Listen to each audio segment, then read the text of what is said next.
Hey everyone, this is Nikhil Gupta here and I hope you all are doing well. So आज की video में हम लोग बात कर रहे होंगे तुम्हारे जेईई मेन पोस्टपोनमेंट से रिलेटेड, यानी कि पेपर जो है वो पोस्टपोन तो हो गया, लेकिन अब तुम लोगों को जो टाइम मिला है उसके अंदर तुम लोगों को क्या करना है। तो पहली बात तो ये है यार, तुम लोगों को फरवरी और मार्च वाले से अगर हम कंपेयर करें तो अप्रैल वाले के लिए काफी ज्यादा टाइम मिल रहा है। दूसरी बात, तुम्हारा बोर्ड भी नहीं है तो तुम लोग इसके ऊपर और भी ज्यादा अपनी कंसिस्टेंसी के साथ पढ़ सकते हो। लेकिन एक चीज का तुम लोग बिल्कुल ध्यान रखना कि ये टाइम सिर्फ और सिर्फ तुम लोगों को ही नहीं मिला है, हर एक जेईई एस्पिरेंट को मिला है। तो प्लीज इस चीज का ध्यान रखना कि अगर तुम लोगों ने अभी टाइम वेस्ट किया तो कोई ना कोई उस टाइम को इन्वेस्ट कर देगा और तुमसे ज्यादा नंबर लेके आएगा, marks to percentile ratio jump करेगा और तुम्हारी परसेंटाइल गिर जाएगी। तो प्लीज इस चीज का ध्यान रखना कि टाइम वेस्ट बिल्कुल नहीं करना है और डायरेक्ट अपनी पढ़ाई के ऊपर फोकस करना है। सो आज की वीडियो में मैं तुम लोगों को कुछ टिप्स दे रहा हूँ, उसके अलावा मैं तुम लोगों को एक काइंड ऑफ रोड मैप दे रहा हूँ कि अगर तुम लोगों को रिविजन करनी है तो तुम्हें किस चैप्टर के बाद कौन सा चैप्टर रिवाइज करना चाहिए, इस सब चीजों के बारे में बात कर रहे होंगे। कुछ छोटी छोटी चीजें जो हम निगलेक्ट कर देते हैं उनके बारे में भी हम लोग बात कर रहे होंगे। तो इसी के साथ वीडियो स्टार्ट करते हैं।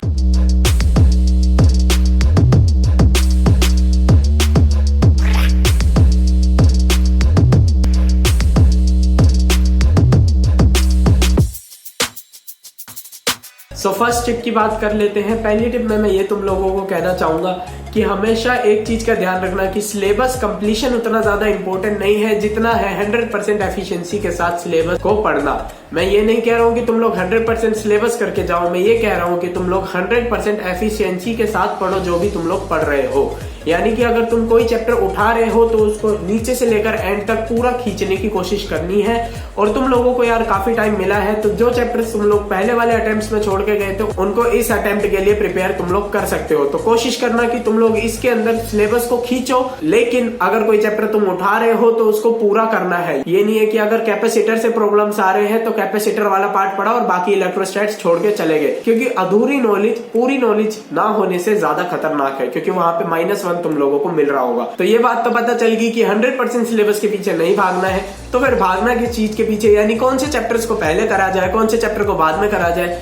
तो उन चैप्टर्स को पहले करो जिन चैप्टर से हाई वेटेज वाली चीजें आ रही हैं। फॉर एग्जाम्पल वेक्टर 3D से तुम लोगों के 4 क्वेश्चन आ जाते हैं, तो पहली प्रायोरिटी वेक्टर 3D को देना मैथ्स के अंदर जब भी तुम लोग पढ़ रहे होगे। उसके बाद मैट्रिक्स डिटरमिनेंट से 2 क्वेश्चन आ जाते हैं और दोनों चैप्टर काफी जल्दी खींचे जा सकते हैं।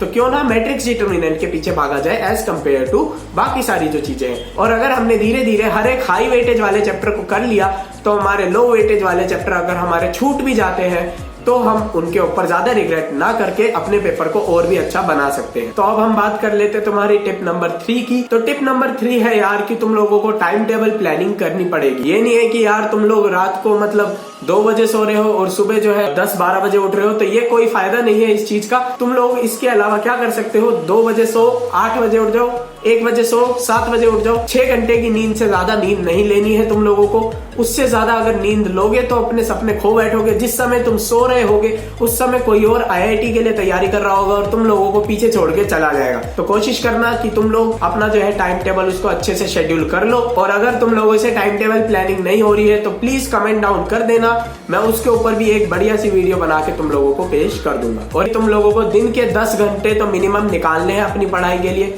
मैं अपने टाइम पे 12-12 घंटे भी निकाल लेता था और तुम लोग भी निकाल सकते हो। ऐसा नहीं है कि तुम लोग नहीं कर पाओगे, 16 घंटे भी लोग पढ़ लेते हैं।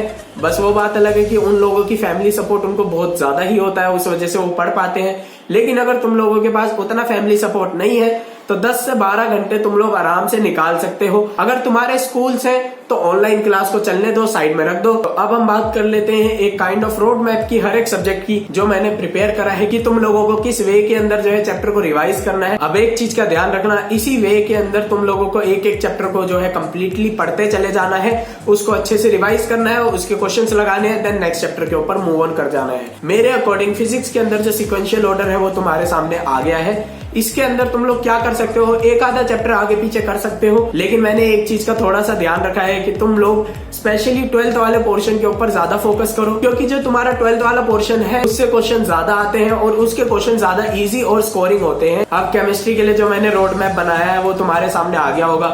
मैंने सारे चैप्टर इंक्लूड नहीं करे हैं, जिन चैप्टर्स की वेटेज जो है वो काफी ज्यादा होती है या फिर जो चैप्टर के जो कॉन्सेप्ट्स हैं वो दूसरे चैप्टर्स में भी यूज आते हैं, उन चैप्टर्स को मैंने इस लिस्ट के अंदर प्रायोरिटी दी है। बाकी चैप्टर्स तुम लोग इन चैप्टर को खत्म करने के बाद कर सकते हो। अब एक चीज का ध्यान रखना केमिस्ट्री के अंदर स्पेशली कि इनऑर्गेनिक केमिस्ट्री जो है काफी ज्यादा मजेदार होती है और इनऑर्गेनिक केमिस्ट्री से काफी ज्यादा अच्छा वेटेज आ भी रहा है पेपर का। तो एक काम तुम लोग कर सकते हो कि इनऑर्गेनिक की मैंने अपने चैनल के ऊपर एक प्लेलिस्ट बना रखी है, उसको जाके तुम लोग चेकआउट कर सकते हो। उसका लिंक डिस्क्रिप्शन बॉक्स के अंदर तुम लोगों को मिल जाएगा, वहां से जाके चेकआउट कर लेना। वो प्लेलिस्ट मेरी नहीं है, किसी और टीचर के लेक्चर्स हैं और मेरे को यूट्यूब पे वो बेस्ट रिसोर्सेज लगे थे तो मैंने उसको लिस्ट डाउन कर दिया है। अब तुम्हारे सामने है तुम्हारा मैथ्स का रोड मैप। अब इसके अंदर भी मैंने सारे चैप्टर्स इंक्लूड नहीं करे हैं। कोशिश करना कि तुम लोग कैलकुलस और ज्योमेट्री वाले पोर्शन को थोड़ा सा ज्यादा टाइम दो और अलजेब्रा वाले को थोड़ा कम टाइम दोगे तो भी चलेगा। अलजेब्रा वाले के PYQs जो है वो काफी ज्यादा मस्ट है, ऑलमोस्ट सिमिलर बेसिस के ऊपर, सिमिलर कॉन्सेप्ट्स के ऊपर क्वेश्चंस आ रहे हैं और फरवरी और मार्च वाले क्वेश्चंस जो है वो भी तुम लोगों को करने ही करने हैं। उनको टेस्ट के बेसिस में दोगे तो ज्यादा बढ़िया है और चैप्टर वाइज भी तुम लोग कर सकते हो। तो अब हम बात कर लेते हैं तुम्हारी टेस्ट फ्रीक्वेंसी के बारे में। और टेस्ट देना यार रियली काफी ज्यादा इंपॉर्टेंट है। मैं अपने एक दोस्त को जानता हूँ, उसके जनवरी वाले अटेम्प्ट के अंदर 0.06 परसेंटाइल आए थे क्योंकि उसने टेस्ट प्रैक्टिस नहीं करे थे। और जब उसने सितंबर वाला अटेम्प्ट दिया था तो उसके 70 परसेंटाइल आए, यानी जहां 38 नंबर बढ़ाने के बाद भी मेरा परसेंटाइल 98.4 से 97.8 चला गया, यानी 0.6 परसेंटाइल गिर गया। वहां पे उसने टेस्ट प्रैक्टिस करी, PYQs वगैरह लगाए और उसका जो परसेंटाइल है वो 0.06 से उठ के 80 परसेंटाइल पे चला गया। तो तुम लोगों को ये चीज समझ जानी चाहिए कि यार तुम्हारे क्वेश्चन प्रैक्टिस और टेस्ट प्रैक्टिस जो है वो सबसे ज्यादा इंपॉर्टेंट चीज है पूरी जर्नी के अंदर। तो तुम लोगों को वीक के एटलीस्ट 2 टेस्ट देने हैं और एटमोस्ट 3 टेस्ट देने हैं। अब कोई कहते हैं कि यार रोज टेस्ट दो, तो मैं बिल्कुल नहीं कहूंगा कि तुम लोग रोज टेस्ट दो। अब टेस्ट तुम लोग दे कहां से सकते हो? देखो तुम्हारे पास 3 ऑप्शन है। एक है कि तुम लोग प्रीवियस ईयर कर लो, दूसरा है कि तुम लोग फरवरी और मार्च वाले पेपर कर लो और तीसरा है कि तुम लोग NTA ऐप के पेपर कर सकते हो। तो यार सबसे ज्यादा रिकमेंडेड इसके अंदर तुम्हारा दूसरे वाला ऑप्शन है। तुम लोग फरवरी और मार्च वाले पेपर्स कर सकते हो। अब फरवरी और मार्च वाले पेपर्स तुम लोग कहां से कर सकते हो? तो तुम लोगों को मैं 2 लिंक दे दूंगा डिस्क्रिप्शन बॉक्स के अंदर। एक जो है वो एलन की साइट है, दूसरी जो है एलन की ऐप है। तुम लोग वहां पे जाके इसको पेपर वाइज अटेम्प्ट कर सकते हो।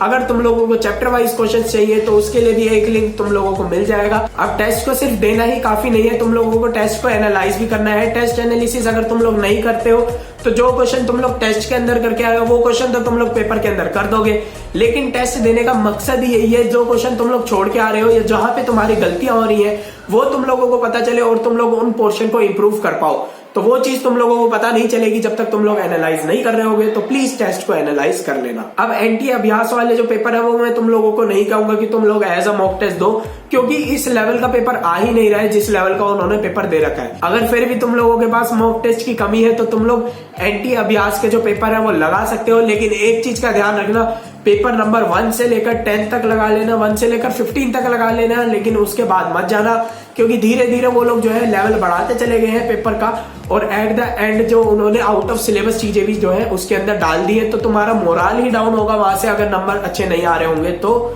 और तुम लोगों को ज्यादा कोई अपर एज नहीं मिलने वाला। और अगर इस सब के बाद भी तुम लोगों के पास पेपर की कमी हो रही है तो एक काम करना, मेरा टेलीग्राम ग्रुप ज्वाइन कर लेना। वहां से मैं तुम लोगों को पेपर तो प्रोवाइड नहीं करा पाऊंगा, लेकिन एक काम मैं करने वाला हूं आने वाले दिनों के अंदर। मेरे को जो अच्छे अच्छे क्वेश्चंस मिलेंगे तुम्हारे प्रिपरेशन रेलिवेंट, उन क्वेश्चन की फोटोज मैं तुम लोगों को टेलीग्राम ग्रुप के अंदर शेयर कर दूंगा और पोल कर देंगे, देखेंगे कि किसका आंसर सही आ रहा है किसका गलत आ रहा है। अगर तुम लोग कहोगे तो सॉल्यूशन भी तुम लोगों को वहां पे प्रोवाइड करा दिए जाएंगे, लेकिन थोड़े टाइम के बाद, ताकि सब लोग उसको अच्छे से कर ले एक बार। So all the very best guys तुम लोगों के एग्जाम के लिए। मेरे को पता है जो टाइम है वो काफी ज्यादा टफ चल रहा है और कुछ बच्चों के यार घर के अंदर कोई ना कोई पेरेंट्स जो होगा वो बीमार होगा या फिर कोई सिबलिंग बीमार होगा या हो सकता है किसी को खुद भी कोविड हो रखा हो। तो मैं सिर्फ इतना सा कहना चाहूंगा कि यार मुश्किल हर किसी के लाइफ के अंदर होती है, हर किसी की लाइफ के अंदर कुछ स्टेजेस ऐसे आएंगे जब तुम लोगों को लगेगा कि यार अब सब छोड़ देते हैं, अब कोई फायदा नहीं है इन सब चीजों का। लेकिन ट्रस्ट मी, उस समय तक तुमने जितनी भी मेहनत करी है, अगर उस पॉइंट के ऊपर जाके तुमने क्विट कर दिया तो वो सारी की सारी मेहनत जो है वेस्ट हो जाएगी। तो कोशिश करना कि बिल्कुल भी मेहनत को वेस्ट ना होने दो तुम लोग। और ऐसा नहीं है कि यार तुम लोगों की लाइफ के अंदर ही काफी ज्यादा प्रॉब्लम्स चल रही हैं, दुनिया के अंदर हमेशा तुमसे ज्यादा परेशान एक आदमी होगा ही। सो किसी के साथ कंपेयर बिल्कुल मत करना अपनी लाइफ को।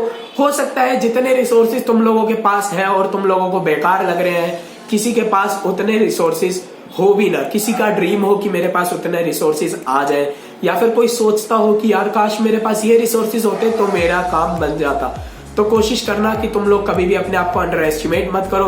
कभी भी ये मत सोचना कि अगर तुमने प्रीवियस 2 पेपर बर्बाद कर दिए तो आने वाला पेपर तुम लोग अच्छा नहीं कर पाओगे। मैंने तुम लोगों को पहले ही बताया, मेरा एक दोस्त है जिसके जनवरी वाले अटेम्प्ट के अंदर 0.06 परसेंटाइल आए थे और वो सितंबर वाले अटेम्प्ट के अंदर तुम्हारी 80 परसेंटाइल लेके आया है। तो कुछ भी इम्पॉसिबल नहीं है। सो प्लीज किसी भी चीज को डिमोटिवेटिंग बिल्कुल नहीं लेंगे हम लोग और अपना हार्डवर्क करते रहेंगे।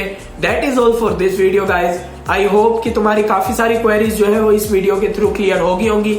अगर फिर भी कोई क्वेरी तुम लोगों की रह रही है तो मेरे को किसी भी मेरे सोशल मीडिया हैंडल के ऊपर तुम लोग रीच आउट कर सकते हो, सारी क्वेरीज जो है सॉल्व हो जाएंगी। तो all the very best, stay safe, कोशिश करना कि कोरोना से सबके सब दूर रहो और मिलते हैं आने वाली वीडियो के अंदर। Till then bye bye.